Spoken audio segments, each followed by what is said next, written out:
मुझे घर में जिते कुरान शरीफ मुझे मंदिर में पयो आ, गीता भी पई आ, उते भिटाई घोट रिसालो भी आहे, उते सामी भी आ, उते सचल जंहिंजी चीच सैयद जे हथ में तंहिंखे लहर न लोॾे।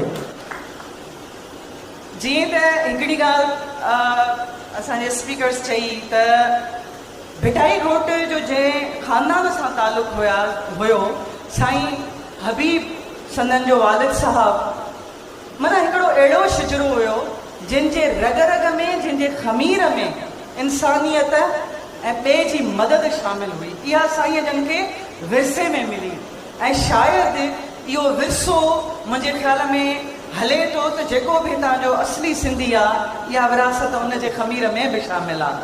त इहा असांजे सिंध में इहे शयूं आहिनि। साईं जन खे नंढपण में ई अरबी ऐं फारसी पंहिंजी वालदा मोहतरमा पढ़ाई, पर सिंधी ॿोली संदसि जे वालिद ही उनखे पढ़ाई। उन खां पोइ 6 सालनि खां पोइ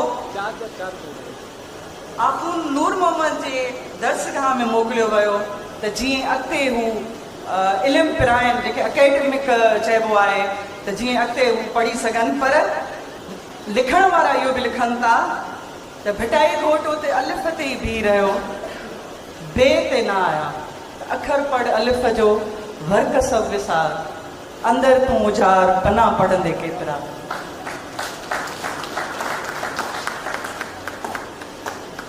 ऐं उन खां पोइ जॾहिं भिटाई घोट जवानीअ जी चौंठ ते पहुता त मियां हबीब साहब खे उन वक़्त जो हिकिड़ो जागीरदार मिर्ज़ा मुग़ल घुराए थो। संदसि जी न्याणी बीमार आहे, सैयदा खानम, हू बीमार आहे त भिटाई घोट जे वालिद साहब खे घुरायो थो वञे। पर इतफ़ाक़ अहिड़ो थो थिए त साईं वॾा बीमार आहिनि ऐं साईं वॾा शाह अब्दुल लतीफ़ भिटाई साहब खे चवनि था त इने तव्हां वञो ऐं दुआ घुरो त हुन खे शफ़ा मिले। उते हू बि पंहिंजी दिलि हाराए था वेहनि ऐं उन्हनि जी जॾहिं चीच हथ में थी अचे त इहो ॾाढो मशहूरु आहे त जंहिंजी चीच सैयद जे हथ में तंहिंखे लहर न लोॾे। बसि इहा चीच अचणी हुई ऐं मिर्ज़ा मुग़ल साहब संदन दुश्मन थी वियो ऐं उन खां पोइ संदन खे एॾियूं तकलीफ़ूं ॾिनियूं वयूं संदन जे फैमिली खे, ख़ानदान खे, जो हुननि खे पंहिंजा अबाणा कख छॾे हिजरत करे अॻिते वञिणो पियो। ऐं उहे 3 साल हो सन्यासिन, योगिन, पीरी फ़क़ीरीअ में हो घुमंदा रहिया आहिनि, मुख़्तलिफ़ इलाइक़नि में वेंदा रहिया आहिनि, जंहिंजो सफ़र समुंडी बि आहे। लखपत तां शुरू कयाई साईं जन ने, जॾहिं लखपत वञनि था त उते संदन जो हिकिड़ो फ़क़ीर सामल रहंदो हो, जिते वञी करे साईं जन वञी उन्हनि वटि रहंदा हुया। उन खां पोइ उन्हनि जो इहो सफ़र हलंदो थो रहे ऐं हज जे पांधीअड़नि जे लाइ हिकिड़ो पोरबंदर खां हिकिड़ो रस्तो हूंदो, जेॾां बि विया ऐं उन खां पोइ हिंगलाज था वञनि, मतिलबु त पूरे सिंध जो मुल्तान ताणी हू वञनि था। उन्हनि जो किताबनि में तकियनि जे रूप में ज़िक्र थियल आहे।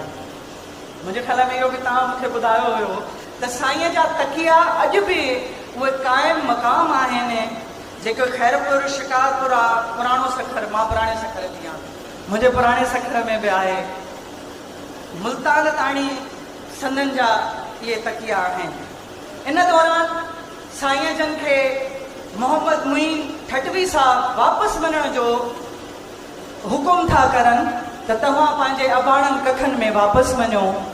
इन दौरान मिर्ज़ा मुग़ल बेग, जिन साईं जन खे एॾियूं सोबतूं ॾिनियूं, तकलीफ़ूं ॾिनियूं, उन्हनि जो कंहिं जंगजू कबीले सां जहिड़ो थो थी पए ऐं संदन जो ख़ानदान सॼो ख़तमु थो थी वञे, एक्सेप्ट उन्हनि जूं कुझु औरतूं रहनि थियूं ऐं हिकिड़ो नंढड़ो ॿारु रहे थो।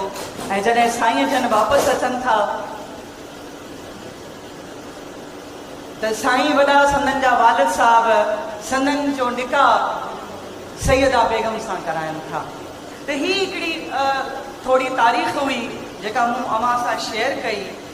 हीअं त तारीख़ साईं जन जो जॾहिं विलादत थी आहे त शाह इनायत जो दौरु हुयो ऐं उहो दौरु कलोड़नि जे उरूज जो ऐं मुग़लनि जे ज़वाल जो हुयो, पर ज़ुल्मियत हलंदी रही।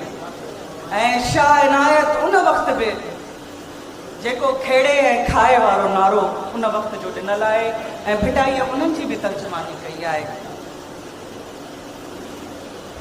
भिटाईअ जे ॻाइण वॼाइण ते बि उन दौर जा जेके हाकिम हुया उन्हनि खे तकलीफ़ हुई त असांजे मज़हब में ॻाइण वॼाइण म्यूज़िक मना आहे। साईं जन उन्हनि खे बि वॾे प्यार सां सम्झायो। ऐं इहा हिकिड़ी रिवायत आहे त जॾहिं साईं जन जो ॻाइण वॼाइण बंदि करण जे लाइ उन वक़्त जा हुकुमरान पंहिंजा दूत मोकिलिनि था त साईं भव में पंहिंजा साज़ जेके लिकाए था रखनि, त हू थो चए त बाबा हीउ जेको तूं करीं थो इहो कमु असांजे मज़हब में न आहे। त साईं तो उन्हनि खे जवाबु ॾे वॾे वॾे एतिराम सां ऐं मोहबत सां त साईं हिकिड़ो गंदो नालो हुजे, उन नाले जे भिक में अगरि को वणु आहे जेको साएदार वणु आहे जंहिंजे हेठां अची करे माण्हू बि छांव था वठनि ऐं जंहिंजे टारियुनि ते पखियुनि जा झोपड़ा बि ठहियल आहिनि, त तव्हां छा चाहींदो त मां हिन वण खे कटियां? त हुन चयो त न, मां त कॾहिं न चाहींदुमि।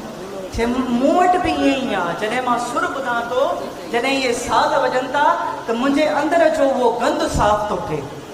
ऐं इहे लफ़्ज़ चवणा हुया त उहे जेके साज़ साईं जन लिकाए रखिया उहे पंहिंजे लेखे वॼण शुरू था थी वञनि। त हू थो चए त बाबा तूं मूंखे थो चए त मूं साज़ बंदि करे छॾिया नी, त वॼनि था, तुंहिंजा साज़िंदा अंदरि वेठा आहिनि।